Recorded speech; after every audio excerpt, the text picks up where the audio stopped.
Je suis tombée dans l'emprise de l'islamisme suite à un mariage qui m'a été imposé avec un salafiste. À partir de là, ça a été comme un piège qui s'est refermé sur moi. Ce jour-là, quand j'ai su que j'étais enceinte, je me suis dit, je suis foutue, ça y est. Et c'est parce que cet homme-là, maintenant, il m'a dit, ta vie ne sera plus jamais la même, qu'il fallait vivre comme à l'époque du prophète, c'est-à-dire ne pas écouter de musique, ne pas regarder la télé, ne pas parler français à la maison, interdiction de faire des photos, interdiction de fêter Noël, interdiction de faire du sport ou même de sortir seul du foyer. Bah oui, c'était un grand jour parce que on a célébré Ben Laden, on voyait Ben Laden comme un héros, parce que les mécréants, ce jour-là, ils ont été attaqués, vaincus. Leur monument, le symbole de leur puissance a été complètement détruit. J'ai vu qu'il y avait beaucoup de mensonges. Par exemple, mon ex-mari profitait du système français. Il demandait des aides et il travaillait au noir.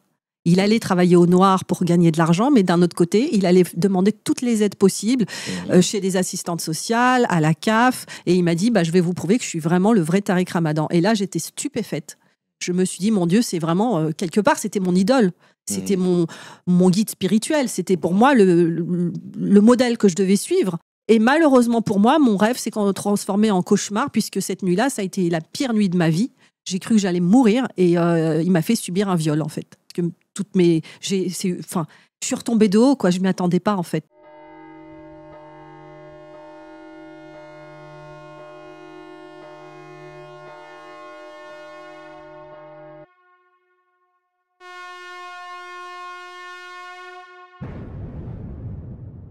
Vous n'êtes pas encore toxi-addict, eh bien, abonnez-vous et aimez Toxin. Toxinophile, toxinolâtre, toxinologue et autres. Aujourd'hui, je suis très heureux de recevoir quelqu'un qui a un itinéraire, exemplaire. Oui, exemplaire par rapport à ce qui se passe chez nous, en France, en Europe, ailleurs, des deux côtés de la Méditerranée. Et ce que j'appelle l'itinéraire d'une femme libre, ça veut dire quoi? Ça veut dire que les êtres, les hommes et les femmes libres, et ça existe depuis des millénaires, ce sont ceux qui se sont débarrassés à un moment donné des buissons de la nécessité pour passer au vert paradis de la diversité, au bon sens du terme. Alors c'est quoi? Eh bien écoutez, c'est Enda Ayari qui est avec nous. Bonjour Enda Ayari. Bonjour André. Enda Ayari, pourquoi je dis que c'est exemplaire? Parce que vous avez eu un parcours à la fois extrêmement courageux, qui n'est pas facile, et surtout, vous êtes sorti de votre zone, non pas de confort, mais d'inconfort. Mais il y a des tas de gens, malheureusement, d'hommes, de femmes et autres, qui se disent, oui, mais qu'est-ce que je peux faire? Je peux pas changer, on le connaît, hein. On est tous un peu comme ça, quelque part, oui, mais je peux rien faire, c'est comme ça, oui, ça va pas. Tandis que vous, et beaucoup d'autres, et heureusement, et c'est ceux-là qui font les choses, disent oui, d'accord, ça va pas, mais je vais changer. Ah oui, mais c'est difficile. Ah bah oui, c'est difficile, mais je vais essayer de changer quand même. Et vous y arrivez.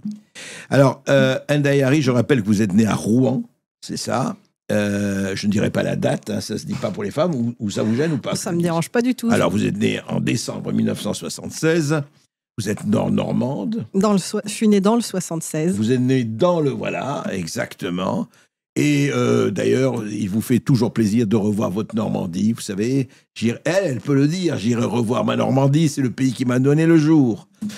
Et en revanche, votre père et votre mère n'étaient pas normands, vraiment. Non, pas vraiment. Alors, racontez-nous, votre père faisait quoi, était qui, et votre mère aussi? Alors, ma mère est d'origine tunisienne et mon père est d'origine algérienne. D'accord. Voilà, donc moi je suis... Donc maghrébine de chez maghrébine. Voilà, donc je suis issue d'un, je peux dire un mariage mixte, puisque ils ne sont pas de la même origine, mais quelque part c'est un peu pareil. Oui, bien sûr. Voilà. Mais ils étaient tous les deux en France Alors non, en fait, mon père, lui, vient d'Algérie, et puis il était ce qu'on appelle harki. Il a combattu aux côtés de l'armée française, il a choisi la France. Et c'est comme ça qu'il a finalement choisi Il a quitté au moment de l'indépendance. Exactement, il a 62. choisi de s'installer en France. Et puis après ça, il a rencontré mon oncle, donc dans un foyer de travailleurs immigrés. Il a aidé mon oncle à trouver un travail en Normandie. Et mon oncle lui a promis sa sœur en mariage. D'accord. Donc en 75, Votre mon oncle... le frère de votre mère. Exactement, mon oncle a emmené mon père en Tunisie en 1975 pour lui présenter sa sœur. Ma mère n'était absolument pas d'accord, elle voulait pas, mais elle a été mariée de force. Ah oui, c'était ce qu'on appelle un mariage forcé. Voilà, elle a été mariée de force, ça se faisait beaucoup à l'époque. C'était quelque chose de normal, ça se faisait, c'était une tradition dans la culture, dans beaucoup de cultures, les mariages arrangés, c'était la normalité. Et donc, ma mère, elle a été contrainte de quitter sa Tunisie natale, puisqu'elle ne voulait pas quitter la Tunisie, mais elle a été contrainte de suivre mon père. Et moi, je suis née 9 mois plus tard, en 76, et en Normandie. Voilà. Alors, vous avez grandi à Rouen, bien sûr. Oui. Est-ce que votre père et votre mère travaillaient ou votre mère était femme au foyer? Exactement. Ma mère était femme au foyer au départ, puis mon père travaillait. Et rapidement, ils ont divorcé.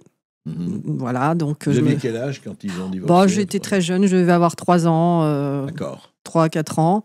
Et puis finalement, j'ai grandi avec ma mère. Et puis je voyais mon père pour les vacances scolaires. Mon père a refait sa vie avec une femme algérienne de la même origine que lui. Donc il a eu 5 enfants. Et puis ma mère a refait sa vie avec un homme d'origine tunisienne comme elle. Ah oui, donc chacun est retourné dans son pays. Exactement, voilà. Donc ils ont eu des enfants chacun de leur côté. Ma mère a eu 3 enfants. Et puis donc moi, j'étais la seule issue d'un mariage mixte. Donc je l'ai senti puisque j'ai grandi au sein de ces 2 familles recomposées. Donc c'était pas simple pour moi. Alors en quoi c'était pas simple? Parce que pourquoi j'ai parlé de trajectoire assez exemplaire, c'est parce qu'effectivement c'était pas évident. Et en quoi? Non mais je veux dire, de votre enfance, vous vous en souvenez avec plutôt des regrets ou plutôt c'était vraiment difficile?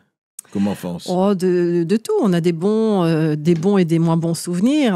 Moi, j'ai grandi dans une banlieue sensible de l'agglomération rouennaise, une ville qui s'appelle Canteleu.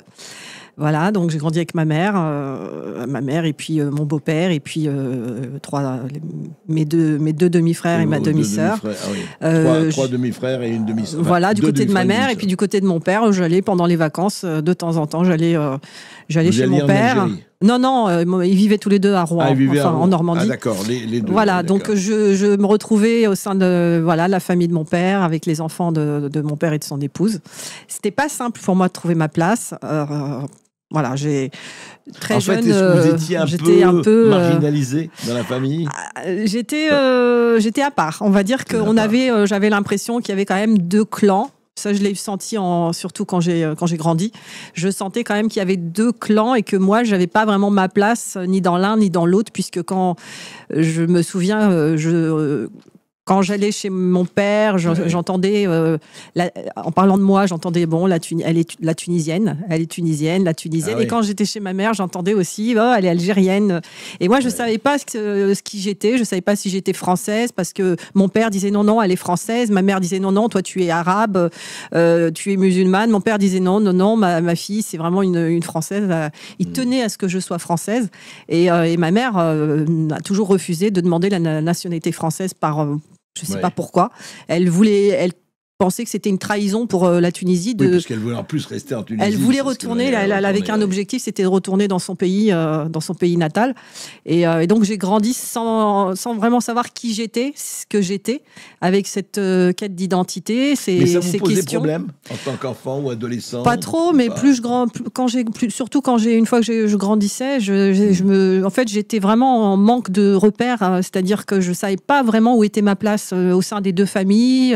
Je savais pas quelle était mon identité, si j'étais musulmane, qu'est-ce que ça voulait dire, qu'est-ce que ça voulait dire être arabe, qu'est-ce que ça veut dire être française, pourquoi mes 2 parents sont en conflit, parce que c'était quand même assez violent. Il y a eu quand même des combats entre eux en justice pour ma garde. Enfin, ça a été et c'est vrai que j'ai jamais compris pourquoi mon père était aussi attaché à ce que je sois française et aussi attaché à la France. Oui, c'est-à-dire qu'en fait, mais par exemple, quand vous étiez à l'école, C'est l'histoire de France que vous appreniez. Oui, moi j'étais passionnée. L'école, c'était vraiment l'endroit où je me sentais le plus heureuse. Ah Finalement, je me sentais à ma place quand j'étais à l'école. Je me sentais mieux à l'école que chez moi.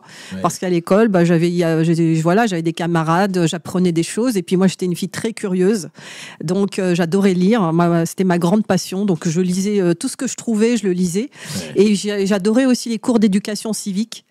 Qu'on avait à l'époque. Qui n'existe plus aujourd'hui. Exact, ça n'existe plus. D'ailleurs, j'ai été très surprise quand j'ai su que ça n'existait plus, parce que ça, c'était vraiment des cours qui m'ont beaucoup marqué, les cours d'histoire, le français. En quoi ils vous ont beaucoup marqué? Qu'est-ce que vous avez appris maintenant avec le recul? Parce qu'en fait, ça m'a beaucoup aidé à comprendre ce que c'est cette société, en fait, ce que c'était d'être la citoyenneté, ce que c'était d'être français.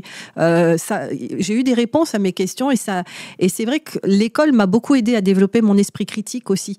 Donc quelque part, je me dis que c'est peut-être aussi ce qui m'a sauvée une fois que je suis tombée dans l'emprise de l'islamisme suite à un mariage qui m'a été imposé avec un salafiste.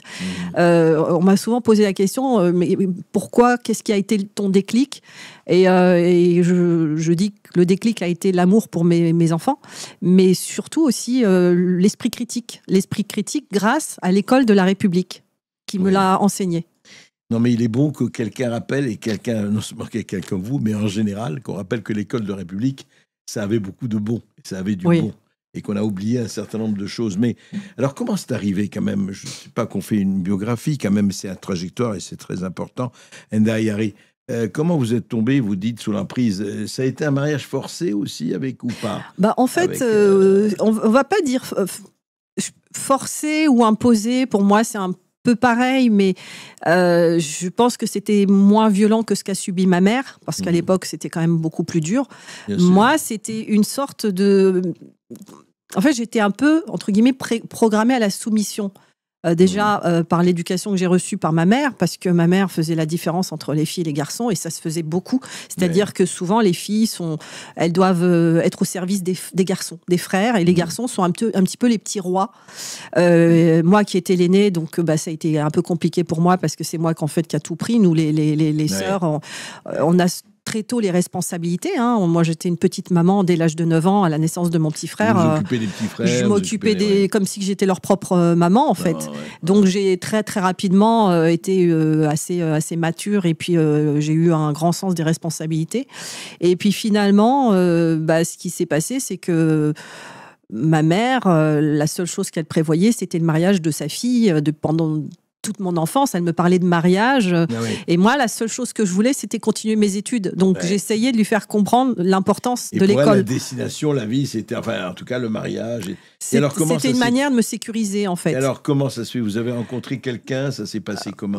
En fait, ce qui s'est passé, c'est que moi, j'ai été à la fac, puisque ma mère, elle a tenté de me marier en 1997 pendant les vacances. Elle voulait pas continuer vos études? Non, elle voulait absolument me marier, parce qu'en fait, ma mère avait qu'un seul rêve, c'était de retourner dans son pays d'origine. Et elle a réussi, c'est-à-dire qu'elle s'est installée en Tunisie. Sauf que moi, j'ai choisi de rester en France. Et ça l'a vraiment perturbée, ça lui a fait beaucoup de mal. Parce qu'elle pensait que je retournerais avec elle en Tunisie, dans son pays. Je lui ai expliqué que moi, mon pays, c'était la France, et que j'avais l'intention de rester ici. Donc, ça a été très dur, parce que du coup, je me suis retrouvée toute seule ici. Je me suis inscrite à la fac, et ma mère me téléphonait très souvent en pleurs, en disant qu'en France, c'était un pays très dangereux, que je terminerais probablement à la rue ou violée, ou c'était une société extrêmement dangereuse, et qu'il fallait absolument que je retourne en Tunisie ou que je me marie. Donc je lui ai dit que je voulais ni l'un ni l'autre, que je voulais seulement continuer mes études. Et ce qui s'est passé, c'est qu'en 1997, elle a essayé, donc je suis partie en vacances en Tunisie, elle a essayé de me marier, donc elle m'a présenté un homme, un Tunisien. J'ai réussi à m'échapper. Ça a été compliqué. C'était presque une pression physique, quoi. C'était une pression aussi physique. Oui, c'était très dur, c'était violent. Et de vous isoler, de vous enfermer. Elle m'a pris mon billet d'avion et mon passeport. Moi, mon Ah, carrément. passeport, mon billet d'avion, et puis on m'a dit cet été, tu vas te marier. Donc, j'ai réussi à m'enfuir. Donc, j'ai fait croire que j'étais d'accord. Je suis retournée en France. J'ai fait croire que je devais récupérer des affaires. Et finalement, quand je suis arrivée en France, eh ben, je me suis enfuie. Je me suis cachée. Et après, je me suis inscrite à la fac. Mais pendant toute l'année où j'étais à la fac, ça a été compliqué parce que ma mère était en pleurs au téléphone. Elle était persuadée que je terminerais très mal, que je terminerais assassinée dans la rue ou violée, ou parce que pour elle, la France, c'était trop dangereux. Et c'est comme ça qu'en allant en vacances en Tunisie en 1998, j'y suis allée avec le voile. Je portais le voile à la fac, en fait. Pourquoi vous portiez le voile à la fac? En fait, Parce que quand vous étiez un peu distante de...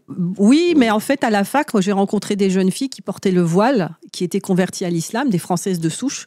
Et elles m'ont expliqué que pour être une bonne musulmane, il faut porter le voile. Et ce sont elles qui m'ont enseigné la prière, parce que moi, je n'étais pas pratiquante. Ma mère n'était pas pratiquante. Ma famille n'était pas pratiquante du tout. Ni votre père, ni votre mère. Ni l'un, ni l'autre. Ils étaient, je veux dire, très... voilà.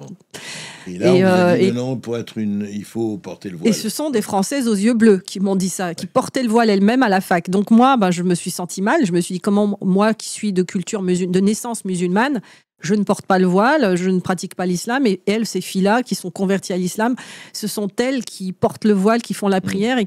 Donc j'étais un peu honteuse. Donc c'est comme ça que je les ai fréquentées. Je suis allée avec elles à la mosquée, j'ai commencé à prier et j'ai commencé, parce qu'elles m'ont mis une pression pour que je porte le voile. Elles m'ont vraiment expliqué que si je le portais pas, j'irais en enfer, que c'était une obligation dans l'islam, etc. Donc moi, j'ai décidé de le porter aussi pour convaincre ma mère que j'étais une fille sérieuse, que j'allais pas mal finir, que je terminerais pas à la débauche, parce que pour elle, la France, c'était le pays de la débauche. Donc, quand j'ai porté le voile, j'étais en vraie quête d'identité. C'est-à-dire que moi, j'avais aussi... j'avais besoin aussi de savoir qui j'étais, besoin d'appartenir à une communauté. J'étais en quête aussi de spiritualité, en quête de sens de cette vie, parce que moi j'avais beaucoup de failles. Mon enfance, elle a été difficile. J'ai été, je vais le dire, j'ai quand même été, j'ai vécu des maltraitances. Ah ouais. J'ai vécu des maltraitances parce que c'était assez violent. Ma mère, elle a été assez traumatisée par le mariage et elle l'a exprimé, elle a un peu répété ce qu'elle a subi. Donc c'est comme ça que moi, en allant en vacances en Tunisie, avec mon voile, je me suis retrouvée mariée du jour au lendemain, puisque un homme s'est présenté et il leur a dit: je ne partirai pas d'ici tant que je n'aurai pas épousé Enda. Et donc ça s'est négocié avec la famille. Moi, je faisais même pas partie des négociations entre ma mère, ma famille, mes oncles, et puis cet homme et puis sa famille qui sont venus. Et ils ont organisé un grand mariage. J'ai eu beaucoup de pression. Moi, je leur ai expliqué que je voulais continuer mes études, que je voulais retourner en France. Et on m'a dit: mais ne t'inquiète pas, tu continueras tes études. Ma mère m'a dit que j'avais pas d'autre solution, il fallait vraiment que je me marie, qu'elle serait plus tranquille pour moi.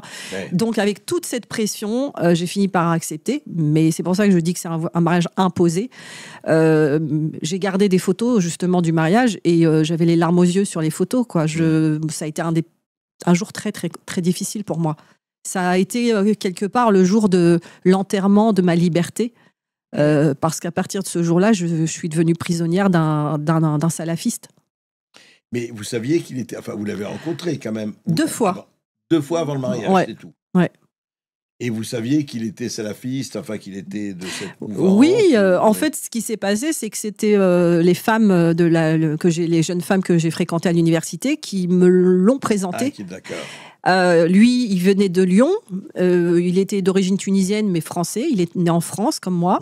Et puis, il portait la barbe. Et moi, je ne savais pas ce que c'était le salafisme. Donc, il a expliqué. Donc, ils ont organisé un rendez-vous avec plusieurs personnes. Et ce jour-là, nous, on appelle ça une maqabala, c'est-à-dire qu'en fait, il y a la jeune fille avec des femmes autour d'elle, plusieurs femmes, et il y a l'homme avec des hommes autour de lui, parce qu'on ne peut pas se voir seul à seul. Et là, on discute. Donc moi, ce jour-là, je lui ai expliqué que je voulais continuer mes études, que je ne voulais pas me marier, que je voulais bien le connaître. Mais voilà. Et donc, je lui ai dit, de toute façon, je dois aller en vacances en Tunisie. On en reparle à la rentrée en septembre. Mais lui est venu. à Il est venu en l'improviste. Tunisie. Je ne sais pas comment il a su l'adresse de ma famille. Il est venu pas avec très sa famille à compliqué. l'improviste et il leur a dit et le mariage je s'est vais fait les... là. Et le mariage s'est fait en août 98. Et là, à partir de là, ça a été comme un piège qui s'est refermé sur moi.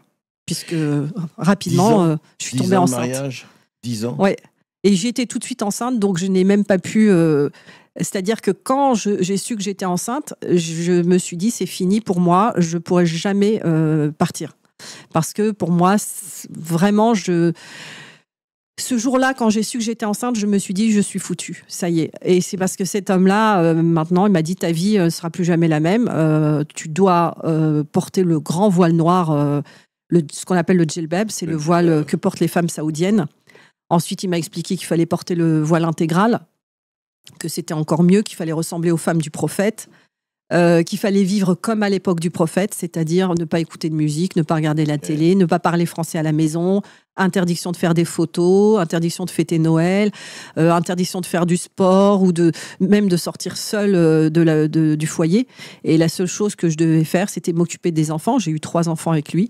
Et puis, étudier le salafisme pour l'enseigner à mes enfants. Et c'est ce que j'ai fait. Parce que, en fait, j'ai subi un vrai lavage de cerveau par cet donc, homme. pas de travail, pas d'études. Ah non, j'avais plus le droit de sortir. Donc, non, il m'expliquait qu'il fallait pas se mélanger avec les mécréants. Il m'expliquait qu'il fallait même pas leur parler, il fallait les regarder avec mépris, que ces gens-là, les mécréants, ce sont tous les non-musulmans, c'est-à-dire les juifs, les chrétiens, les athées, ce sont nos ennemis. On les considère comme des ennemis dans le salafisme.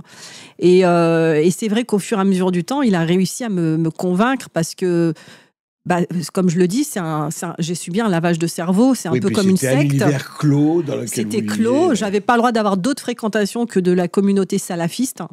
Mes livres, il les achetait à la poubelle, mes livres de philosophie, mes livres d'étudiante, tout était parti à la poubelle. Mes voiles, je portais des petits voiles blancs avec des pantalons tailleurs, c'était parti à la poubelle parce qu'il m'a dit maintenant tu vas mettre uniquement ce genre de tenue. Il m'a emmené dans des boutiques à Lyon et à Paris, des boutiques islamiques qui vendent des voiles intégrales. Il m'en a acheté plusieurs et à partir de là, j'avais perdu mon identité. J'étais plus moi-même. J'étais vraiment une sorte d'esclave moderne, des esclaves du salafisme. Et j'ai vécu comme ça pendant presque 10 ans. Et vous fréquentiez quoi dans les milieux salafistes, vous fréquentiez quand même, vous aviez des fréquentations, je dirais même pas des amis, etc. Est-ce que vous voyez, par exemple, des amis, femmes, etc., pendant ce temps-là, ou pas du tout? Uniquement salafiste, parce que lui ne supportait pas que je fréquente ses sœurs, parce que ses sœurs étaient musulmanes, mais elles ne portent pas le voile. Donc, il a insulté régulièrement ses sœurs de prostituées. Il était en mésentente avec sa famille, parce que c'était le seul salafiste de la famille, et les autres ne comprenaient pas, son père ne comprenait pas, son père se disputait souvent avec lui, parce qu'il lui disait « Non, mais tu fais n'importe quoi, tu as été... Moi, je comprenais pas pourquoi mon beau-père était aussi... Il était très critique et c'était violent à l'égard du salafisme, à l'égard de son fils. Et je me souviens de ses paroles en arabe où il disait de toute façon, maintenant, tu portes une barbe comme ces chiens. Il les appelait les chiens de Saoudiens. Les chiens de Saoudiens. Et il a insulté son fils aussi en disant va raser ta barbe et va travailler. Et moi, je voyais souvent des disputes entre eux.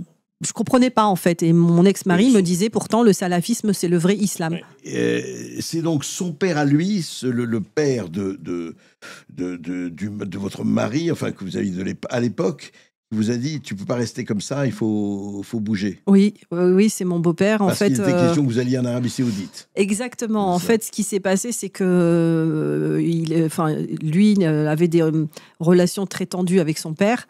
Et moi, pendant toutes ces années, je ne comprenais pas pourquoi son père était aussi critique à l'égard du salafisme. Vous étiez complètement... En fait, Enda, juste, vous aviez tout à fait adhéré à cette vie, parce que vous disiez, c'est la vie qu'il faut, etc. Sauf que, alors, il y a une chose que je ne comprends pas, c'est qu'avant, vous nous aviez dit que... Quand vous voulez déjà vous marier, c'est arrivé avant, mais vous êtes allé en France, vous avez dit, on vous avait pris votre passeport, etc. Vous avez réussi à partir en France. Cette fois-ci, qu'est-ce qu'il y avait? C'est intéressant de se rappeler, qu'est-ce qui avait annihilé votre... Parce que vous n'étiez pas comme ça et fabriqué comme ça. Enfin, fabriqué peut-être, mais vous aviez déjà un esprit de révolte. Ouais. Qu'est-ce qui faisait que vous aviez tout accepté?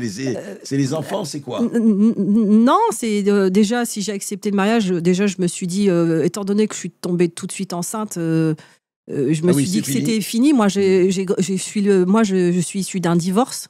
J'en ai souffert. J'ai grandi dans 2 familles où je ne trouvais pas ma place. Et je me suis dit, je ne peux pas priver mon fils de son père. Et puis aussi, il faut savoir que moi, je culpabilisais et j'avais très peur parce qu'il a réussi à me mettre dans la tête que si je ne faisais pas tout ça, j'irais en enfer. Et il y a ça aussi, c'est-à-dire que moi, j'avais vraiment peur de l'enfer, j'avais peur de Dieu, de la punition de Dieu. Et il m'a tellement mis sous emprise que j'étais persuadée que si je ne mettais pas le voile, j'irais vraiment en enfer. Donc tout ça a fait que, au bout d'un moment, on y croit, en fait. Oui, et puis on est c'est comme si j'avais été tout ça et voilà. Et donc du coup, ce qui s'est passé, c'est que moi j'ai accepté. Je me suis dit de toute façon c'était mon destin, que j'avais pas le choix, que de toute façon je devais l'accepter et par amour pour mes enfants, je devais patienter. Et puis de toute façon, cette vie ne vaut rien. Mon ex-mari et moi, j'allais dans les conférences sur le salafisme, je lisais des livres sur le salafisme. Et d'ailleurs, nous sommes même partis en Arabie Saoudite où j'ai étudié le salafisme. J'ai participé à des conférences. Je suis partie à la Mecque en l'an 2000. Et donc, j'étais persuadée que même si j'étais malheureuse dans cette vie-là, au moins, je gagnerais le paradis éternel. Voilà. Donc, en fait, dans le salafisme, la mort est quelque chose qu'on met sur un piédestal. C'est-à-dire qu'en fait, cette vie ne vaut rien. Ce qui compte, c'est la mort. Après, voilà. Et donc, c'est pour ça qu'on est persuadé. Ce qui compte, c'est la mort. On est persuadé en tant que femme, quand on met un voile très long et un grand voile, on est persuadé d'être au-dessus des autres. C'est-à-dire qu'on est persuadé de faire partie du groupe sauvé, que les femmes qui ne portent pas le voile vont aller directement en enfer, que ce sont les diablesses de ce monde, que ce sont... elles ont un terme en arabe, elles sont mal vues. Ouais. Elles sont vues comme si elles étaient toutes nues finalement. Donc elles ne méritent pas le respect et que si ces femmes se font violer, c'est de leur faute parce qu'elles provoquent les hommes. Et les femmes qui portent un tout petit voile ne sont pas assez sérieuses et ne sont pas de bonnes musulmanes parce que le voile est trop petit.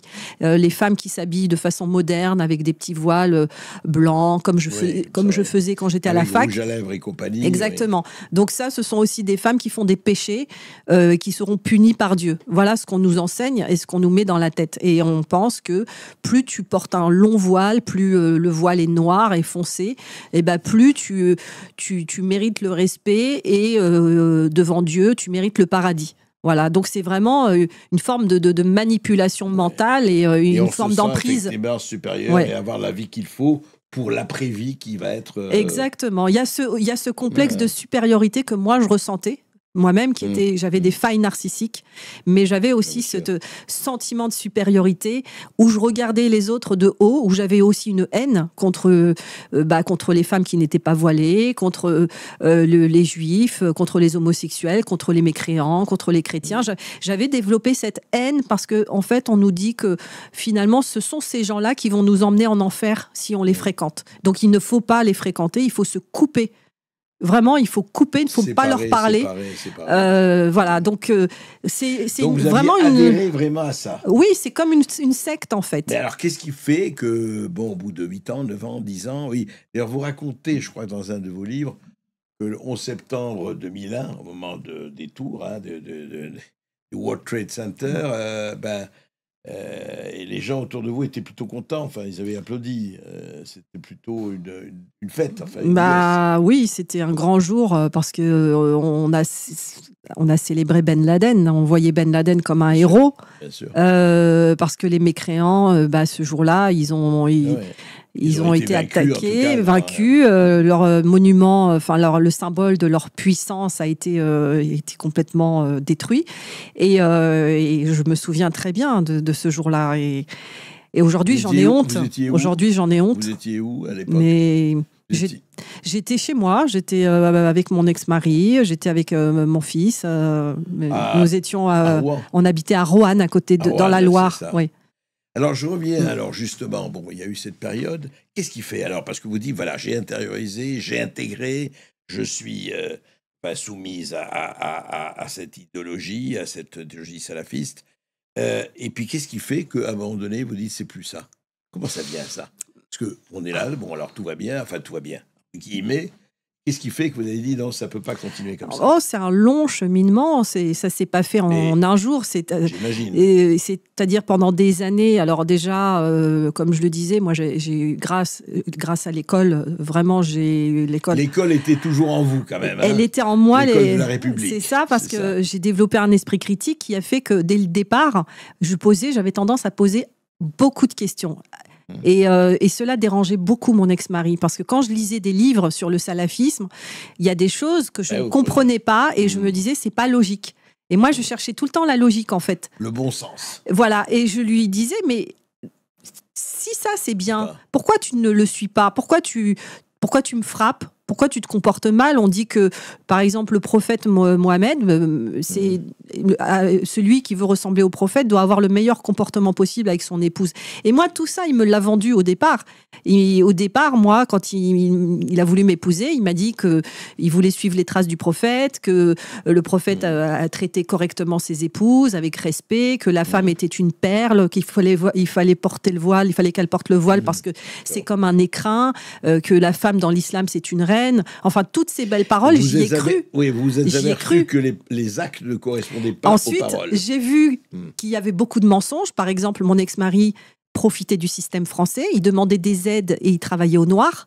Il allait travailler au noir pour gagner de l'argent, mais d'un autre côté, il allait demander toutes les aides possibles chez des assistantes sociales, à la CAF. Moi, j'avais pas le droit d'avoir de carte bleue, donc dès que j'étais enceinte, c'est lui qui allait à la CAF pour demander, parce que quand une femme est enceinte, au bout de 3 mois, elle commence la CAF lui verse une somme d'argent mensuelle, et c'est lui qui prenait cet argent sur son compte.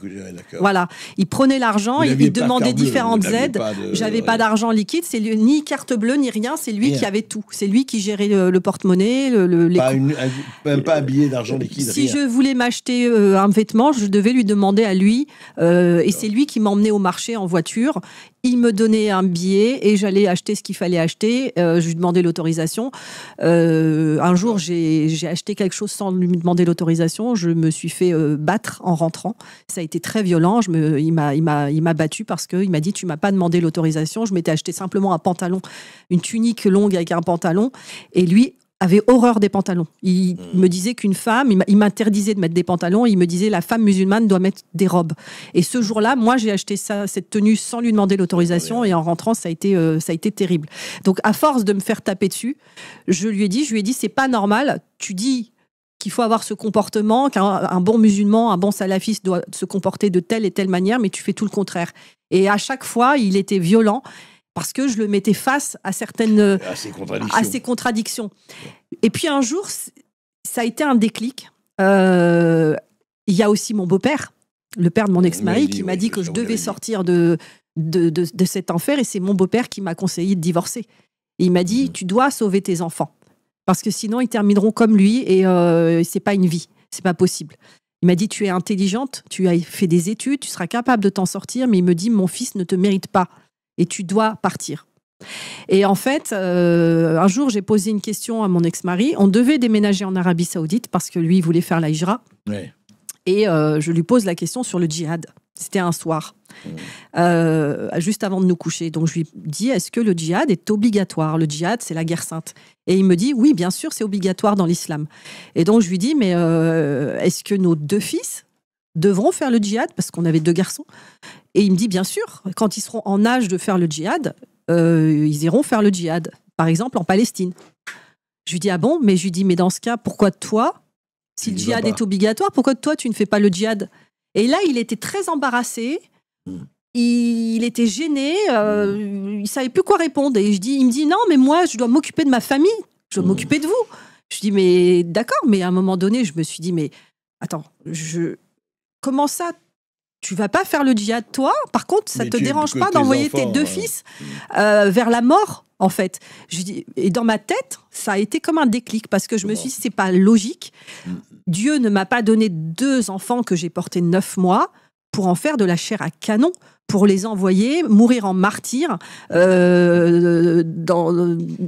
un pays quel qu'il soit. Donc je me suis dit, ce soir-là, ça a été vraiment le déclic. Et quand je lui ai posé la question pour ma fille, Il me dit, notre fille portera le voile à l'âge de 7 ans et on la mariera à l'âge de 14 ans pour la préserver de cette société de débauche. Et là, j'ai pas dormi de la nuit parce que je me suis dit, c'est pas possible, je ne veux pas que ma fille subisse ce que moi j'ai subi. Parce que j'étais tellement inquiète pour mes enfants et c'est cet amour maternel qui m'a réveillée et quelque part qui m'a sauvée, puisque c'est à partir de là que je me suis dit, je dois m'enfuir, je dois trouver une solution, je dois sauver mes enfants. Alors, je peux pas. Comment, on va évidemment pas raconter tout, mais ces années, je dis, comme vous dites, ça a duré des années et des années. Comment vous avez réussi à sortir À partir de là, j'ai réfléchi à un plan. Ouais. Et j'ai élaboré ce plan et je l'ai mis en œuvre, c'est-à-dire de trouver l'argent, parce qu'il y avait les économies en liquide à la maison pour y préparer le déménagement en Arabie Saoudite. Donc, ce jour-là, c'était un matin, il est parti faire les papiers pour le déménagement au consulat d'Arabie Saoudite à Paris. Ouais. On habitait dans la Loire, à Roanne. Et donc, au moment où il est parti, très tôt le matin, vers 6h du matin, quand j'ai entendu le bruit du moteur de la voiture qui démarrait, je me suis levée du lit, j'ai réveillé mes 3 enfants. Mon bébé, le dernier, avait 1 an. Et je leur ai dit, les enfants, on déménage, réveillez-vous. Et là, j'ai appelé un taxi, j'ai pris quelques affaires, j'ai pris l'argent et j'ai fait 700 km en taxi jusqu'à ma ville natale, Rouen, avec mes 3 enfants, avec quelques affaires. J'ai prévenu ma belle-mère, je l'ai appelée en lui disant, c'est terminé, tu ne nous verras plus, ni moi ni les enfants, et ton fils ne nous verra plus. Et là, lui, il est rentré, il était furieux, il m'a menacé, évidemment, il a menacé de m'égorger, il m'a cherché. Ça a été très compliqué. Où, parce qu'il y a 700 km pour rejoindre Rouen. Au départ, j'ai été hébergée chez ma mère avec mes 3 enfants. Non, mais avant, vous habitiez où avec À Roanne. À Roanne. À Roanne. Ouais. Oui. Au départ, j'ai été reçue chez ma mère, mais ça n'a pas duré longtemps. Ouais. Et puis ensuite, vous êtes parti. Vous aviez un peu d'argent quand même. On a pris l'argent. J'ai pris l'argent liquide et je me suis cachée. C'est à partir de là que j'ai réussi à obtenir un appartement, que j'ai réussi à trouver de l'aide. Et 1 an plus tard, j'ai obtenu le divorce. Voilà. Et il a essayé il vous a menacé. Ah oui, bien sûr, oui, bien sûr. J'avais très peur, hein, mais ça a été compliqué. Et puis, il faut savoir que moi, à ce moment-là, j'étais toujours salafiste. Parce que même quand j'ai divorcé de cet homme-là, je n'avais pas divorcé du salafisme. Le salafisme, ce sont des idées... je culpabilisais beaucoup, j'étais très mal. Et c'est à ce moment-là que... Même vous culpabilisiez de partir. Complètement. Mais c'était l'instinct de survie, c'est-à-dire que moi, sauver mes enfants, c'était ma priorité. Je me disais, si je reste, c'est fini. Je peux pas. Je veux pas que mes enfants deviennent islamistes. C'est le rôle d'une maman de protéger ses enfants. Les mamans ont cette responsabilité, ce devoir-là de les protéger, parce que l'islamisme, c'est un poison qui détruit des vies. Des familles. Moi, l'islamisme a volé plus de la moitié de ma vie. Il a fait des dégâts sur mes enfants. Aujourd'hui, mes enfants sont des jeunes adultes, ils sont autonomes et je peux dire que je ne regrette pas, et si c'était à refaire, je le referais, parce que je peux vous dire qu'aujourd'hui, ma fille, elle vit dans un autre pays. Elle est partie s'installer en Australie. Elle a beaucoup voyagé, elle fait des études, elle travaille. Mon grand est marié. Et mon petit dernier, il travaille, il fait plein de choses. Et aujourd'hui, je suis très fière de ce que j'ai fait ce jour-là, parce que sinon, aujourd'hui, ma fille, elle serait sûrement voilée, mariée avec un islamiste et très malheureuse. Donc, je suis vraiment fière de ce que j'ai fait et je conseille à toutes les mamans de faire la même chose. En tout cas, vous avez pris vos responsabilités et vous amenez vos enfants. Donc là, nous sommes en... nous sommes en 2010. Nous sommes... ça faisait 10 ans que vous étiez mariés, et grosso modo, vous avez eu la garde des enfants tout de suite ou pas? Ça a été très compliqué. Parce qu'il y a eu un divorce, ça a été très compliqué. On ne va pas raconter les détails, mais vous les avez eus à la fin. En fait, j'ai perdu la garde, malheureusement pour moi. Moi, je l'ai quitté en juin 2006. En 2009, j'ai perdu la garde de mes enfants. J'ai été hospitalisée. Et à ce moment-là... Vous étiez en dépression, j'imagine. J'étais en dépression aussi, parce que je n'avais pas trouvé de soutien. Faut savoir que la communauté salafiste, quand une femme divorce, en fait, on lui tourne le dos. Parce que les femmes salafistes considèrent que vous êtes une rivale, étant donné que la polygamie est autorisée dans le salafisme. Toutes mes mes amies, mes copines m'ont laissé tomber parce que elles avaient peur que leur mari, parce que ça se fait beaucoup la polygamie en France, il faut le savoir, mais quand on est salafiste, c'est quelque chose de normal, d'autorisé. Et donc il y a beaucoup d'hommes qui ont plusieurs, 1, 2, 3 femmes.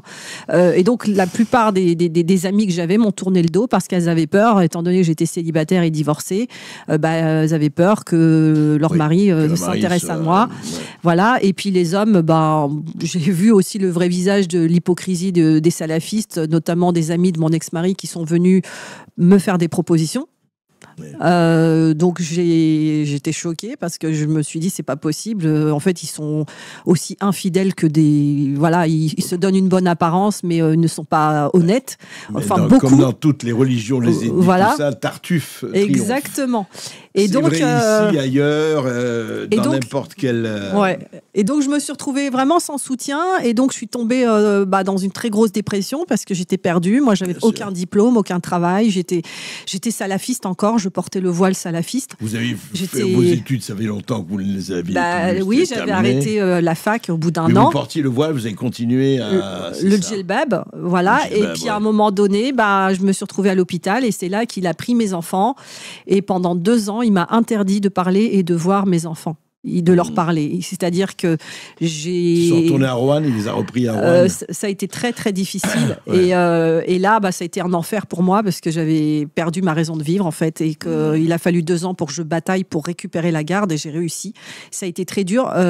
J'ai réussi à retrouver mes enfants parce que, en fait, un jour, j'ai été voir une assistante sociale et je lui ai dit, madame, moi, je ne peux pas vivre sans mes enfants, s'il vous plaît, aidez-moi à retrouver mes enfants. Et elle m'a dit, madame, si vous voulez retrouver vos enfants, il faudrait déjà trouver un appartement. Parce que moi, je me retrouvais dans un petit studio toute seule. Et sans métier. Et elle m'a dit, si vous voulez avoir un appartement, il faut avoir un travail, il faut avoir des fiches de salaire. Et pour avoir des fiches de salaire, il faudrait retirer le voile pour trouver du travail. Et en fait, c'est pour mes enfants qu'à ce moment-là, j'ai décidé de retirer le voile. Le retrait du voile, c'est parce que vous n'aviez pas le choix. Exactement. C'est-à-dire que je l'ai enlevé pour trouver du boulot, pour pouvoir avoir un appartement. Et c'est ce que j'ai fait, c'est-à-dire que je l'ai retiré contre mon gré. Ça a été très dur, ça a été une déchirure parce que le voile, pour moi, c'était une protection, c'était une seconde peau. C'était quelque chose qui me sécurisait. Et donc, j'avais l'impression d'être à nu sans mon voile, en fait. Mais je l'ai fait pour mes enfants. Et ça a marché puisque j'ai commencé à travailler. Donc, j'ai fait pas mal d'agences intérim. Et là, j'ai commencé à reprendre confiance en moi parce que le fait de travailler, j'ai commencé à avoir des amis, des fréquentations sociales. J'ai fait toutes les agences intérim de Rouen. Vous avez fait quoi comme métier? Mais tous les métiers possibles. J'ai fait de la restauration, j'étais vendeuse de parfums, j'ai travaillé dans l'esthétique, j'ai travaillé comme à la Poste, j'étais factrice, j'ai travaillé comme téléenquêtrice, j'ai travaillé au SAV de Orange. J'ai fait tellement de boulot. J'étais dans les foires expo, donc j'étais commerciale et je me rendais compte que j'avais des grosses capacités, notamment pour vendre, pour parler aux gens. Et ça m'a beaucoup, beaucoup aidé à prendre confiance en moi. C'est très intéressant de voir que quelqu'un qui a été quand même pendant des années absolument calfeutré dans un milieu restreint, et vous aviez ça de l'ouverture aux gens, de parler, etc. Vous l'aviez déjà en vous. Quoi. Je l'avais déjà. Et c'est intéressant, ça ne vous a pas ôté ses capacités d'ouverture aux autres, de communication, etc. C'est ça. Mais oui, et puis c'est justement ce qui m'a aidé à m'ouvrir à la société, parce que moi, je voyais la société comme des mécréants, comme quelque chose qui voulait m'emmener en enfer, qui me voulait du mal. Décomposée, décadente. C'est ça, c'était une jungle, les gens me voulaient du mal, alors que là... Je voyais que les hommes, je me disais, les hommes, ce sont tous des pervers, ils me regardent comme un morceau de viande, je regrettais de ne pas avoir le voile, mais en même temps, je voyais qu'il y avait des hommes respectueux. Et donc, tout ça, en fait, de vivre ça m'a réconcilié, en fait, avec la société. Il y avait de la complexité, c'était pas noir et blanc. Exactement. C'était pas le camp du bien et le camp du mal. Exactement. Le paradis et l'enfer. C'est ça. Et donc, c'est ça qui vous a transformé votre vision de la société. quoi. Exactement. En fait, ça m'a complètement aidé. Le fait d'avoir retiré mon voile, en fait, Bon. je passais inaperçu dans la rue. Finalement, personne ne me regardait. Au contraire, quand je portais le voile, on me repérait. Quand je portais le voile, j'avais des mauvais regards. Parce que les gens ont peur. J'ai mis du temps à comprendre pourquoi les Français ont peur du voile. Parce que effectivement, il y a eu les attentats, il y a eu les traumatismes des attentats. Ce sont pas des juifs qui ont fait des attentats. Ce sont des musulmans, des islamistes. Mais l'islamisme Oui, est lié à islamiste. l'islam. Mais- Donc, Ouais. tout ça, je l'ai compris en fréquentant justement la société, les gens, et ça m'a complètement ouvert, en fait. Mais justement, alors, donc, vous avez donc fait cette... Et qu'est-ce qui s'est passé mais vous étiez toujours salafiste. Bah, Enfin, en vous le fait, sentiez, où là, le salafisme a continué à reculer. ça On commençait dit, à c'est plus ça. reculer Ouais, parce que c'est ça. à ce moment-là, je ne pouvais plus faire mes prières à l'heure, puisque moi, avant, j'étais irréprochable. Hein, je faisais mes Vous prières à faisiez vos l'heure. 5 prières et J'étais tout, oui. persuadée que j'irais au paradis si je faisais mes prières à l'heure. Là, je ne pouvais plus parce que moi, il fallait que je travaille, il fallait que je récupère la garde de mes enfants. Ça passait avant tout. Donc, à ce moment-là, moi, je me suis dit, je n'ai pas le choix. Dieu doit me comprendre parce que Dieu est juste. Il peut pas me punir pour ça. Donc, ça m'a aidé aussi à déculpabiliser. Bien Et sûr. j'ai réussi en 2011. Le miracle a eu lieu. J'ai retrouvé la garde de mes enfants. J'ai réussi à convaincre une juge et j'ai réussi à avoir un appartement. Donc, c'est comme ça que j'ai retrouvé la garde de mes enfants. J'étais très, très fière. Et en plus, dans la foulée, j'ai réussi à intégrer l'École nationale des greffes à Dijon pour devenir greffière. D'accord. Voilà. Donc ça a C'est là où été... vous êtes devenue greffière. voilà. Vous êtes devenue greffière. Bah, vraiment. en fait, ce qui s'est passé, c'est que moi, quand j'ai retrouvé la garde de mes enfants, j'ai remis le voile. Ah d'accord, oui, parce que Ah vous oui. étiez salafiste et il y a pas de Moi, problème. moi Ah, vous j'ai avez remis le Vous voile. avez réobtenu Ah la bah garde de oui, vos parce que enfants. moi, je l'ai retiré pour eux, pour travailler. Mais une fois que mes enfants étaient avec moi, je me suis mis au chômage et je me suis dit, je vais m'occuper de mes Oui, mais enfants. pardon, on vous disait que vous ne pouvez pas travailler avec le voile. Oui, mais là, moi, mon but, moi, je voulais travailler juste pour retrouver mes enfants, pour avoir un appartement. Oui, mais Mais après, une fois que j'ai retrouvé mes enfants, Harry, comment vous auriez fait? une fois que j'ai retrouvé mes Ouais, enfants, ouais. j'ai eu le réflexe de remettre le voile parce que j'étais pas encore prête à le retirer. D'accord. Et donc, quand j'ai remis le voile, à ce moment-là, par l'intermédiaire de mon père, il m'a expliqué qu'il y avait des emplois réservés pour les enfants de Harki et que je pouvais donner ma candidature pour faire une formation. Et moi, quand on m'a demandé quelle formation je voulais faire, j'ai dit, moi, je veux travailler dans le droit, dans la justice. Et donc, on m'a fait passer des tests pour que je puisse intégrer l'École nationale des greffes, que j'ai réussi, à ma grande surprise. Et quand on m'a envoyé le courrier, je me souviens, comme si c'était hier, avec l'enveloppe avec le drapeau bleu, blanc, rouge du ministère de la Justice pour me dire « Votre candidature a été acceptée », ce jour-là, devant mes enfants, j'ai arraché mon voile en criant « Maintenant, maman, elle n'a plus besoin de ce voile. Maintenant, maman, elle va avoir un vrai travail. » Donc, j'ai retiré le voile et je suis partie à Dijon avec mes 3 enfants, toute seule, pour faire ma formation de greffière. Je vais vous dire une autre occasion aussi, qui est devenue très célèbre et virale puisqu'elle est dans le monde entier. Wenda Yari a retiré son voile. On va d'ailleurs en parler maintenant, c'est un peu plus tard. C'est un peu plus tard, c'est en 2016. Oui. Dans 2016, vous aviez déjà écrit un livre. Vous avez écrit un livre qui s'appelait Vivre plus jamais voilé. Non, c'était pas plus jamais voilé, c'était avant. J'ai choisi d'être libre. D'être libre, voilà. Je rappelle que c'est très intéressant, c'est qu'un certain Kravchenko, qui avait quitté l'URSS, avait fait un scandale au moins 50 ans avant vous, ah oui, facile, qui avait un livre qui s'appelait « J'ai choisi la liberté ». Et oui, il racontait effectivement comment il avait quitté l'URSS et ça avait fait un scandale énorme. Et Wenda Yari, j'ai choisi d'être libre. Et elle est chez Thierry Ardisson, l'émission Salut les Terriens de Thierry Ardisson. Et regardez cette vidéo parce que retirer le voile devenait un symbole et ô combien.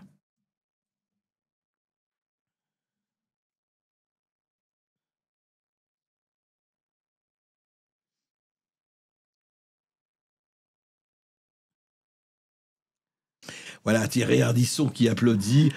Juste un mot, on va en reparler.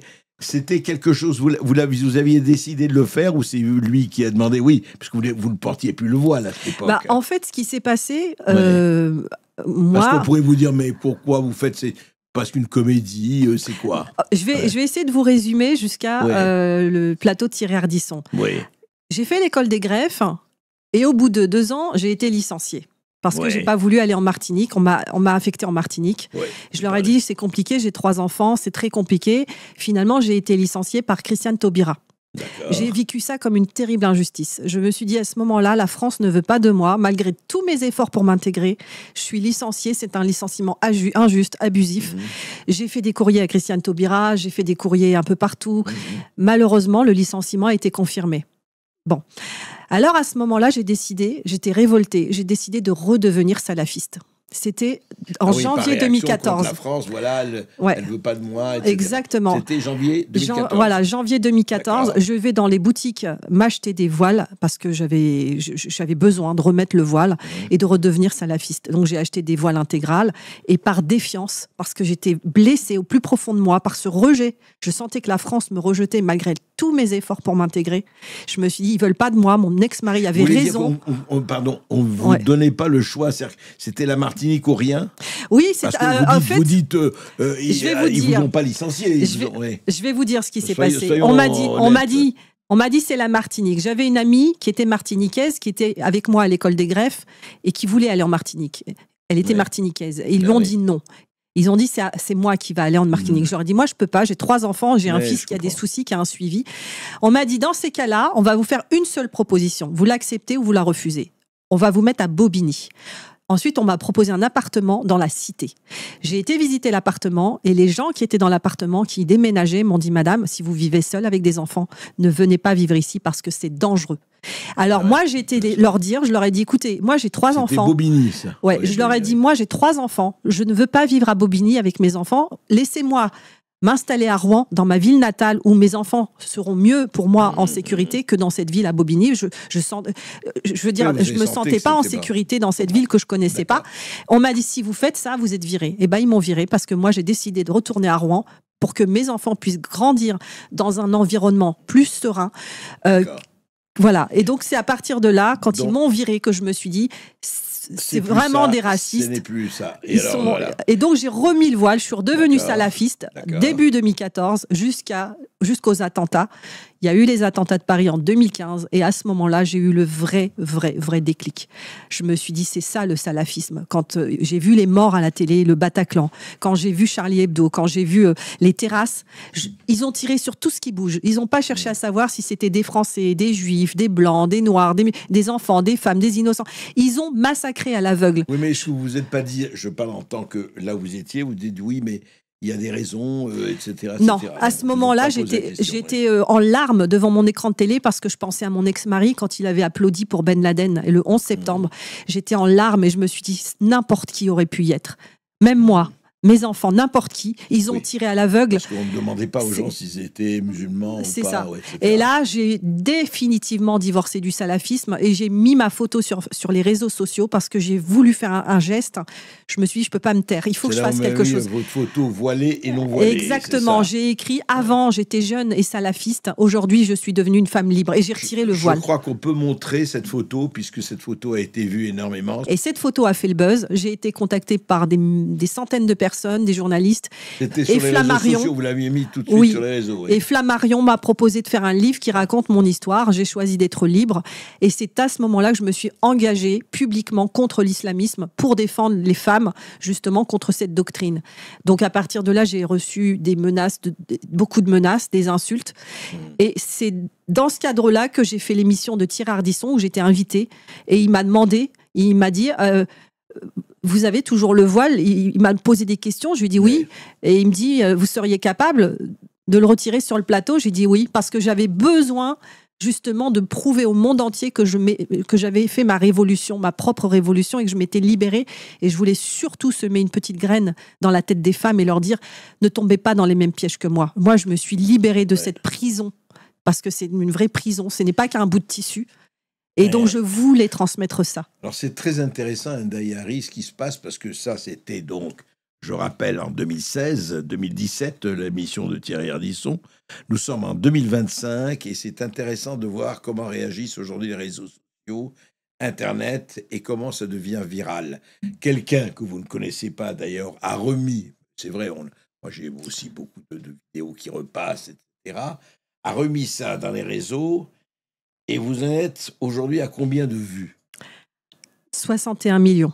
61 millions de vues. Ça veut dire que ça a été vu dans le monde entier.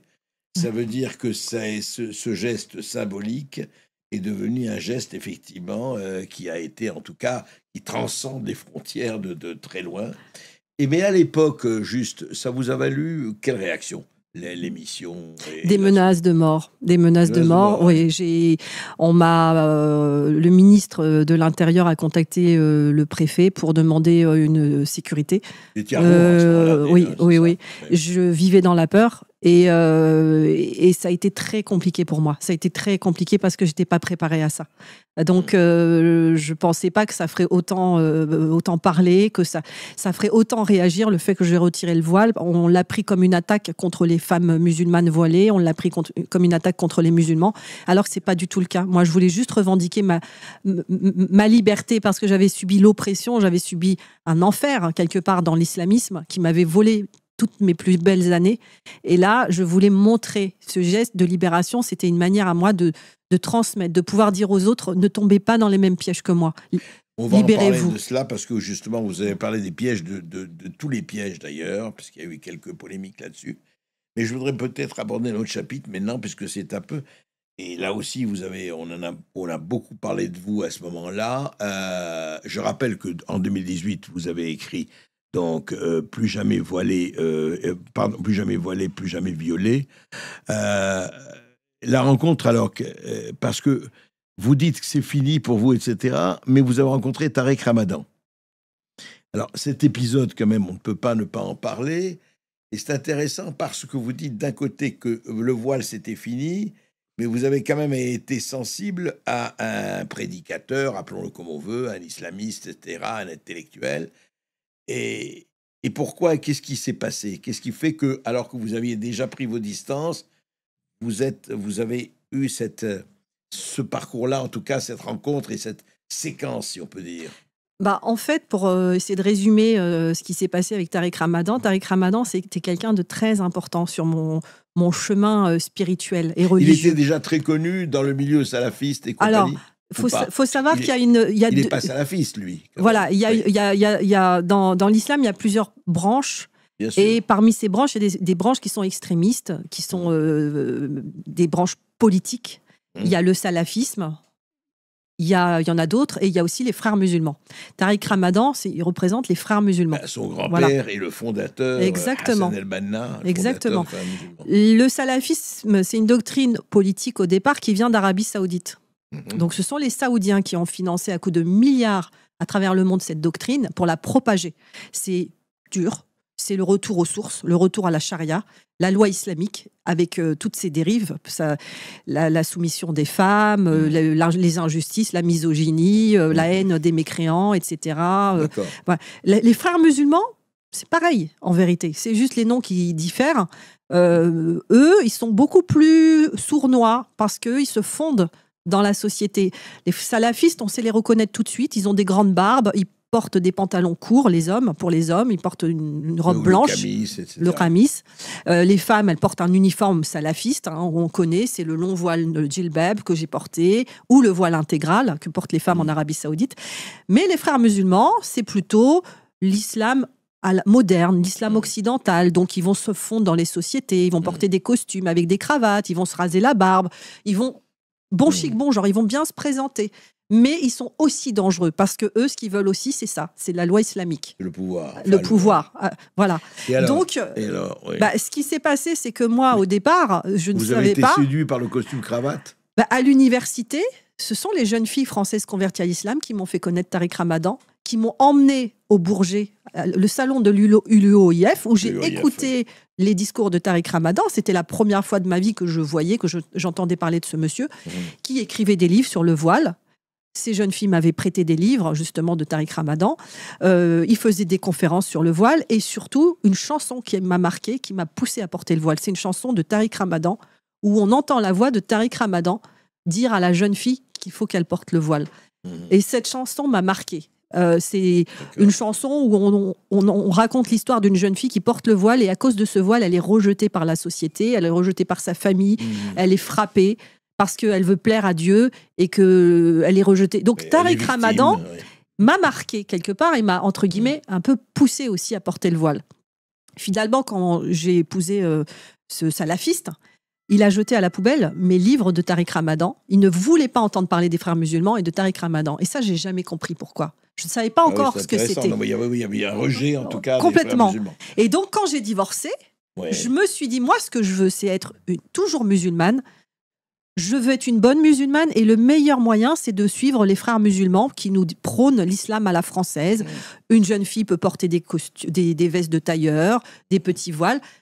Tariq Ramadan, c'était mon guide spirituel. Donc, ce qui s'est passé, c'est que j'ai voulu peut-être retourner à ce qu'on m'avait interdit quand j'étais salafiste, à ce que mon ex-mari m'a interdit, c'est-à-dire Tariq Ramadan, les frères musulmans, l'islam à la française. Et quand, en 2009, j'ai perdu la garde de mes enfants, je suis tombée en dépression. J'étais très seule. Et là, ce que j'ai fait, c'est que j'ai contacté Tariq Ramadan parce que je ne pouvais plus faire mes prières à l'heure, je devais travailler et je devais retirer mon voile. Donc, je l'ai contacté sur les réseaux sociaux, sur Facebook, et il m'a répondu. Donc, je lui ai posé des questions, je lui ai dit, mais est-ce que... Je lui ai expliqué ma situation, le fait que j'avais perdu la garde de mes enfants, que j'étais déprimée, que je pleurais tout le temps, que je pouvais plus faire mes prières à l'heure, que je pouvais plus porter le voile parce que j'étais contrainte de trouver du travail pour retrouver mes enfants. Et lui m'a répondu aux questions. Il m'a dit, je conseille que vous retirez le voile quand vous travaillez, mais vous reportez le voile en sortant du travail. Donc moi, j'étais assez contente. Je ne l'ai pas recontacté puisqu'il avait répondu à mes questions. Et puis un jour, ce qui s'est passé, c'est que je retrouve la garde de mes enfants et moi, je poste une photo sur les réseaux sociaux, sur Facebook, sans le voile, parce que je venais de retirer le voile pour pouvoir faire ma formation de greffière. D'accord. Et c'est lui qui me contacte. Par rapport à cette photo, Quoi, 1 an plus tard, un peu 2 ans plus tard. il me contacte en 2012. D'accord. Donc moi, je l'avais contacté en 2010. J'avais D'accord. pas mes enfants, j'étais en dépression, je me suis confiée à lui, donc j'étais fragile. Et vous le voyez. Enfin, et là, il me contacte en 2012 pour me faire une leçon de morale en me disant c'est pas bien, vous devez retirer votre photo sans le voile, vous commettez des péchés. J'avais honte à ce moment-là et je me suis dit c'est pas possible, ça peut pas être Tariq Ramadan. Et il a prouvé que c'était lui puisqu'il m'a proposé une caméra, de se montrer en caméra devant moi et il m'a dit je vais vous prouver que je suis vraiment le vrai Tariq Ramadan. Et là, j'étais stupéfaite. Je me suis dit, mon Dieu, c'est vraiment, quelque part, c'était mon idole. C'était mon guide spirituel. C'était pour moi le modèle que je devais suivre. Et donc, quand il m'a proposé un rendez-vous, alors là, j'étais aux anges. Je me suis dit, ça y est, je vais enfin pouvoir rencontrer mon idole. Je vais pouvoir enfin lui poser toutes mes questions sur l'islam. Et j'y suis allée. Et malheureusement pour moi, mon rêve s'est transformé en cauchemar, puisque cette nuit-là, ça a été la pire nuit de ma vie. J'ai cru que j'allais mourir. Et il m'a fait subir un viol, en fait. Voilà. C'était ce soir-là où il vous a amené à l'hôtel, etc. Voilà. Au dernier moment, il m'a proposé de monter dans la chambre. En fait, moi, je pensais qu'on irait boire un verre dans un café, peut-être même éventuellement dîner au restaurant, parce que j'étais assez heureuse de ce rendez-vous. Et finalement, dans le texte, il m'a dit... Tu vas monter parce qu'on va être dérangé par mes fans. Je préfère qu'on se voit dans ma chambre dans un cadre plus intime et personnel pour pas être dérangé. Et puis moi, j'y suis allée les yeux fermés parce que j'avais totale confiance en Tariq Ramadan. Pour moi, c'est comme un prophète, un messager. Pour moi, c'était vraiment le guide spirituel de notre époque, mon modèle. Et je m'attendais pas à ce que j'ai vécu. Je m'y attendais pas. Donc ça a été une gifle monumentale parce que je suis retombée de haut, quoi. Je m'y attendais pas, en fait. Oui, mais et ça m'a fait vraiment mal. Alors, on va pas discuter des versions, etc. Mais derrière, vous l'avez revu quand même. Non, jamais. Vous l'avez jamais revu? Ah, jamais. Il m'a proposé, mais j'avais pas envie. C'est moi qui a refusé. D'ailleurs, j'ai toutes les preuves. Je pensais que vous aviez jamais. Je l'ai vu une fois dans ma vie.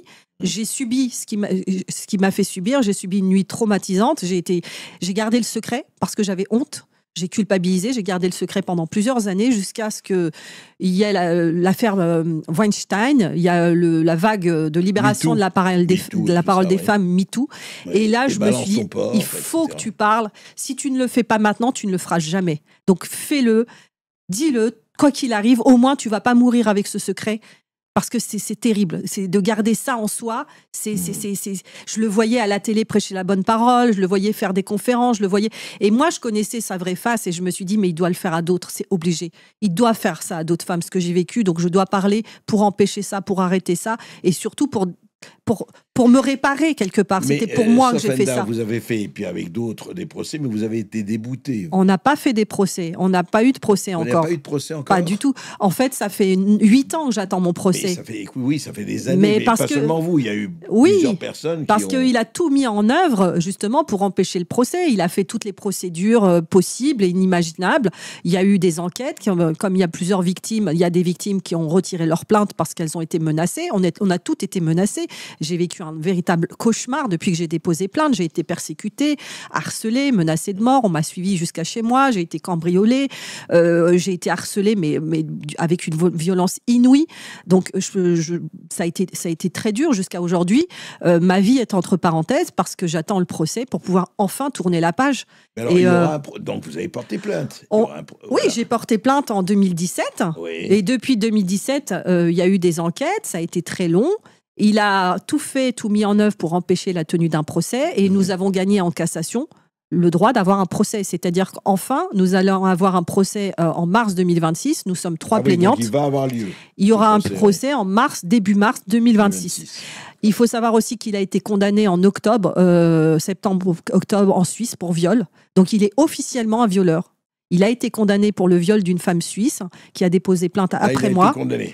Donc il est officiellement condamné pour viol. Donc ça n'a pas fait beaucoup de bruit dans les médias français, mais c'est symbolique parce qu'aujourd'hui on peut dire que on peut dire qu'il a violé puisqu'il est condamné par la justice suisse. Et il ne peut plus poursuivre en justice des personnes qui disent que c'est un violeur, puisqu'il l'a fait, il a poursuivi en justice des personnes qui ont dit que c'était un violeur. Aujourd'hui, il ne peut plus le faire. Donc, quelque part, c'est déjà une victoire, parce que cette femme, elle a pu, entre guillemets, se réparer à travers ce procès, obtenir gain de cause, et nous espérons, nous aussi, les autres plaignantes, pouvoir obtenir gain de cause. Nous sommes 3 parce qu'il y en a qui ont retiré leur plainte parce qu'elles ont eu, elles ont eu des menaces. Il y a beaucoup de femmes qui ont peur aussi de porter plainte. Donc voilà, donc pour moi, ça a été... Ce moment de ma vie a été très dur, mais quelque part, il a peut-être aussi permis de sauver d'autres femmes de ce serial. Moi, j'appelle ça... c'est quelqu'un qui est dangereux, quoi. C'est... Et alors justement, ça a laissé évidemment des traces, ce n'est pas fini, etc. Et on en a beaucoup évidemment parlé. Vous avez été au centre de l'actualité là-dessus. Et je dirais aujourd'hui, on va parler de votre dernière démarche qui est passionnante, qui va commencer, les Patriotes de la diversité. On va en parler. Justement, les Patriotes de la diversité, récemment, et je crois que faut en parler aussi, que quelle est votre position, justement, par rapport à tout ça? On parle de l'islamisme et de ceux qui disent, oui, mais attendez, entre islam et islamisme, il y a l'épaisseur d'un papier de cigarette, c'est un peu la même chose, et c'est l'islamisme dormant, etc. Et vous avez eu récemment une polémique, notamment avec Némésis, mais peu importe. Je veux dire, on dira, attendez, et j'ai lu ce que vous aviez écrit là-dessus, notamment sur les réseaux sociaux, vous dites, attendez, ne mettez pas tout le monde dans le même panier, ne faites pas généralisation. Vous vous sentez toujours musulmane, vous, Enda Yari. Aujourd'hui, alors on parle. Oui, en fait, ce qui se passe, c'est que moi, depuis plusieurs années, je mène un combat contre l'islamisme, ouvertement, publiquement. Je défends les droits des femmes, en particulier des femmes qui ont été victimes de l'islamisme, grâce aussi à l'association que j'ai fondée, Libératrice. J'ai fondé cette association en 2015 pour pouvoir accompagner les femmes. Attentats, ça. Voilà, l'idée, c'était de pouvoir avoir ce que moi, j'aurais voulu trouver. C'est-à-dire que moi, j'ai beaucoup souffert, j'ai eu beaucoup de difficultés pour sortir de la dérive islamiste. J'ai pas trouvé d'association, j'ai pas trouvé de soutien. Et j'aurais voulu contacter, avoir une association qui m'aide et qui m'accompagne. Il n'y en avait pas. J'avais contacté plusieurs associations et effectivement, il n'y avait pas d'association qui permettait d'aider des femmes qui ont été victimes de l'islamisme. Pardon, j'ai une question quand même. Est-ce que dans tous ces combats, puisque vous avez été à la télévision plusieurs fois, vous avez écrit 2 livres, les féministes en général vous ont aidé, vous ont contacté, ou vous avez contacté le mouvement féministe général, pas spécialement islam, ou pas? Alors, en fait, vous avez eu des soutiens là ou pas? ce qui s'est passé, c'est que suite à ma plainte, parce qu'au départ, c'est moi qui soutenais les femmes avec l'association Libératrice. J'étais très, très investie. J'ai aidé beaucoup de femmes à sortir. J'ai accompagné des femmes à se réinsérer dans la société, à retirer leur voile aussi. Certaines qui avaient peur de retirer le voile, donc je leur ai expliqué que le voile n'était pas obligatoire dans l'islam et qu'on pouvait très bien être une bonne musulmane sans pour autant porter le voile. Et en fait, ce qui s'est passé, ça a été extrêmement violent. Après la plainte contre Tariq Ramadan, là, ça a été extrêmement violent. Donc, j'avais besoin de soutien, effectivement, et j'ai eu des associations, effectivement, des personnes d'associations féministes qui se sont manifestées, mais c'était surtout sur les réseaux sociaux, c'est-à-dire que voilà, j'ai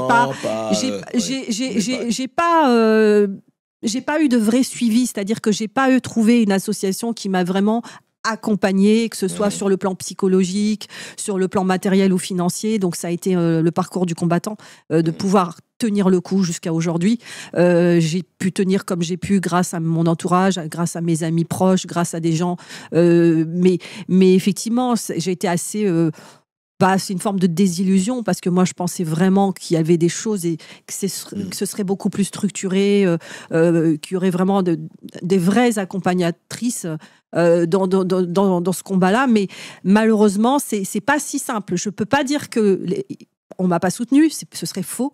Il y a des féministes, il y a des personnes qui m'ont tendu la main, heureusement, mais effectivement c'est très compliqué. C'est très compliqué. Alors pour revenir à cela, parce que c'est la grande question, islamisme, islam politique, etc., et religion, on est en plein dedans, et tous les avis, effectivement, sont là et convergent, et c'est une des grandes discussions, c'est pas seulement une polémique, c'est plus que ça, c'est une querelle. Alors pour vous, c'est pour ça que je vous posais la question, est-ce qu'aujourd'hui, vous êtes musulmane, Andrea Yari? On m'a souvent posé la question depuis plusieurs années et c'est vrai que j'ai évité de répondre à cette question. Mais aujourd'hui, je l'ai écrit, je le considère que je suis toujours musulmane. Je le revendique. Je me considère comme patriote, voilà, comme française issue de l'immigration, patriote et musulmane. Voilà. Et effectivement, moi, ce qui me dérange, pour en revenir à Némésis, je l'ai exprimé sur les réseaux sociaux parce que j'ai été gênée par des propos qu'a tenus Alice Cordier, la présidente de Némésis, où elle faisait un sorte d'amalgame entre islam et islamisme. Donc je lui ai répondu sur Twitter, sur X, en lui disant mais j'aimerais bien que vous ne fassiez pas cet amalgame parce que c'est contre-productif, c'est dangereux, puisque si vous considérez que l'islam c'est la même chose que l'islamisme, ça veut dire que vous considérez des musulmans comme des islamistes, et ça veut dire que moi je suis une islamiste, alors que j'ai pris d'énormes risques. J'ai fait des sacrifices pour sortir de l'islamisme. Donc, s'il y a bien une personne qui n'est pas islamiste et qui combat l'islamisme, malgré tout, malgré les risques, parce que moi, je risque beaucoup. Dire que vous n'avez pas payé de votre personne. Exactement. Donc, je refuse aujourd'hui qu'on considère qu'on fasse cet amalgame entre islamiste, entre islam et islamisme, ou entre musulmans égale islamiste, parce que moi, je suis musulmane et je ne suis pas islamiste. Je combats l'islamisme. Vous êtes croyante? C'est important. Toujours. Et il y a beaucoup de musulmans comme moi qui combattent l'islamisme, qui sont contre l'islamisme. Et on les entend. Il faut le dire. Donc, est-ce que vous êtes croyante? Oui, je suis croyante. J'ai pris des distances avec la pratique de l'islam parce que aujourd'hui, je ne ressens plus le besoin. Par contre, je considère que je suis de culture musulmane. Je sais qu'il y a des belles choses dans cette religion, comme dans toutes les religions monothéistes. Et moi, je prends tout ce qui est bon. C'est-à-dire qu'aujourd'hui, moi, je me fais ma propre idée de ma foi, de ma spiritualité. Je me rapproche plutôt du soufisme, qui est un courant, qui est, je crois, un des plus beaux courants de l'islam. Et je sais qu'il y a des très, très belles personnes, des personnes qui sont musulmanes, qui sont de très belles personnes. Et vous dites que vous n'êtes pas seule aujourd'hui. Et aujourd'hui, c'est pour ça d'ailleurs que j'ai tenu à lancer une nouvelle association, parce que je trouve que c'est dommage que dans les médias, sur les réseaux sociaux, on parle toujours de ce qui est négatif, on parle toujours de la violence, on parle toujours de ce qui ne va pas. Je suis d'accord, bien sûr que l'islamisme c'est un danger et un vrai poison pour notre société, bien sûr qu'il prend de plus en plus de place et qu'effectivement c'est inquiétant et qu'il faut le combattre, mais faisons-le intelligemment et c'est pas en allant vers des extrêmes, parce qu'aujourd'hui, moi je vois que les discours sont de plus plus en plus dans les extrêmes, sont dangereux. Il y a une haine, on banalise des discours de haine. On essaye de diviser au lieu de rapprocher. Et moi, ce que je voudrais, c'est rapprocher. Donc, c'est pour ça qu'aujourd'hui, moi, je me suis rendu compte que nous, les Maghrébins, les personnes issues de l'immigration, nous avons les mêmes points communs qu'avec des Français de souche qui viennent de la campagne, qui ont peur tout autant que nous de l'islamisme. Et je pense qu'il faut fédérer et rassembler les forces. Alors, d'où ceci, Enda Yari, là, vous nous avez apporté le badge. Les patriotes, non, on va le retrouver. Les patriotes, je le donne, les patriotes de la diversité. Alors, dites-moi, les patriotes de la diversité, c'est intéressant parce que jusqu'à présent, ces deux mots étaient antagonistes, en tout cas, étaient considérés comme antagonistes.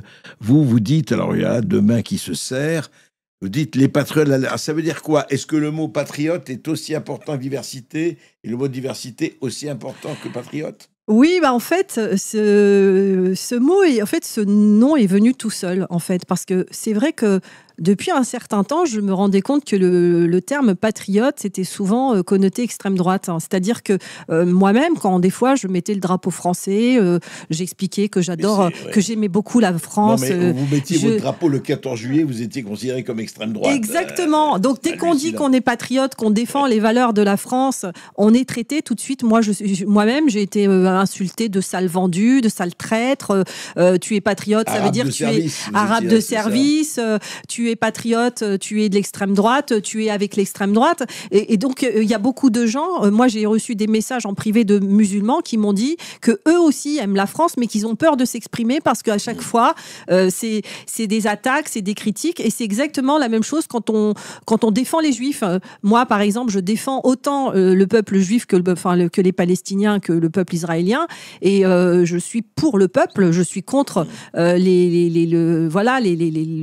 la haine, contre la politique de Netanyahou, je suis contre le Hamas, mais je suis pour les deux peuples, je suis pour la paix. Et quand on ose défendre les Juifs en disant que le vrai musulman, c'est celui qui considère le Juif comme son frère, on est tout de suite insulté, menacé, on nous dit qu'on est des traîtres, qu'il faut absolument défendre uniquement les Palestiniens, il faut avoir la haine des Juifs, il faut être antisémite pour être un bon musulman. Et moi, je refuse ça, en fait. Le bon musulman, c'est celui qui considère son prochain comme son frère, que ce soit un juif ou un chrétien. Et les patriotes, c'est la même chose. Aujourd'hui, moi, j'aimerais qu'on dise qu'on est patriote et fier de l'être, sans être attaqué, sans être taxé de raciste, d'extrême droite. Donc, c'est pour ça que j'ai voulu, en fait, utiliser le terme patriote pour dire qu'on peut être fier d'être patriote, mais aussi issu de la diversité, parce que la diversité, c'est surtout utilisé par la gauche, l'extrême gauche, en fait, qui simplement utilise les personnes issues de l'immigration. Comme argument électoral, peut-être. Exactement, comme de la chair à voter, tout simplement. Ils victimisent, ils marginalisent les musulmans, les gens issus de l'immigration, en leur faisant croire que ce sont eux leurs sauveurs, mais c'est juste par intérêt électoraliste. Et le terme diversité, c'est pareil, il est utilisé par ces gens-là qui manipulent, en fait. Et donc, moi, j'ai voulu utiliser, donner ce nom à cette association qui s'appelle les Patriotes de la diversité, justement pour rassembler, pour fédérer toutes les personnes qui aiment la France et qui défendent ses valeurs. Et vous les lancez là ces jours-ci. Ça y est, ça a été. Nous avons communiqué depuis hier avec mon ami Ben le Patriote, qui est un influenceur qui est très apprécié sur les réseaux sociaux. Et en fait, on s'est dit qu'on allait fédérer, plutôt que de continuer à parler et à faire des constats, qu'il fallait passer à l'action. Parce qu'aujourd'hui, la France en a besoin de tous ses enfants, sans exception, qu'ils soient blancs, black, blanc, beurre. Aujourd'hui, les patriotes de la diversité, c'est vraiment un message d'espoir. C'est intéressant parce que la France black, blanc, beurre, c'était un message de 1998 et il avait été presque enterré. Vous le reprenez, mais autrement. Au goût du jour, c'est ça. Et est-ce que l'idée, quand même, Enda, est éventuellement de devenir un mouvement et peut-être, pourquoi pas, un mouvement politique ? Alors pour l'instant, on n'a pas cette prétention parce que nous, on est un mouvement citoyen. On est des gens, on a déjà une très très belle équipe autour de moi et Ben le Patriote. On a un ami qui s'appelle Guy Courtois, qui lui est français bien blanc, français de souche.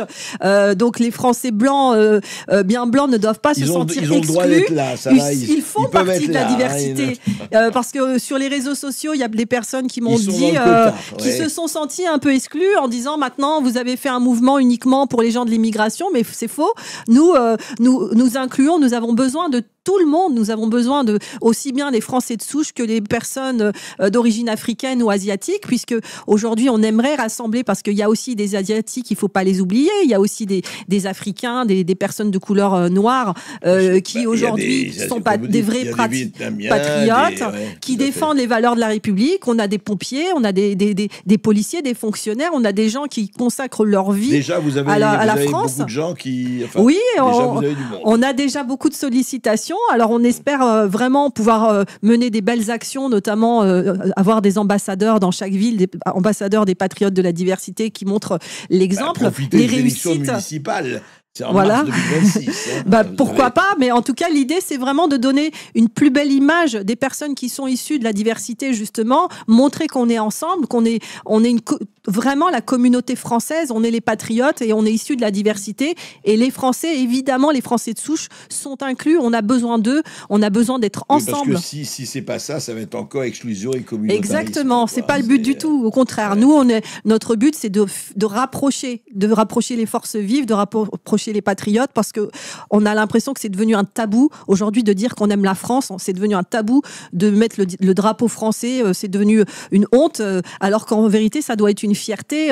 On est nombreux. En vérité, c'est juste que aujourd'hui, sur les réseaux sociaux ou dans les médias, on nous montre la violence, on nous montre toutes ces racailles, ces jeunes qui sont mal éduqués, qui font n'importe quoi, et c'est eux qui salissent l'image des personnes issues de l'immigration, des Maghrébins, des musulmans, des Africains. Mais ces gens-là, c'est pas la majorité. La majorité, ce sont ceux qui travaillent, ce sont ceux qui se réveillent chaque matin pour donner de leur temps pour faire avancer ce pays. Et on veut les voir, on veut les entendre, et on est là pour être à leur service. Voilà. Donc, si Ndayari un jour remettait un voile, ce serait un voile tricolore. Je crois pas que je remettrai le voile de sitôt, mais je le porterai dans la main et avec une grande fierté. Mais vous savez, je rappelle quand même à tous ces mots de Romain Gary qui sont des mots admirables. Il disait « Je n'ai pas une goutte de sang français, mais c'est la France tout entière qui coule dans mes veines. » Je crois qu'on peut dire ça d'un certain nombre de gens. Et Français de souche, diversité, ce qui compte, c'est le patriote. Ce sont les souverains. Voilà. Exactement. Merci Ndayari. Merci beaucoup André.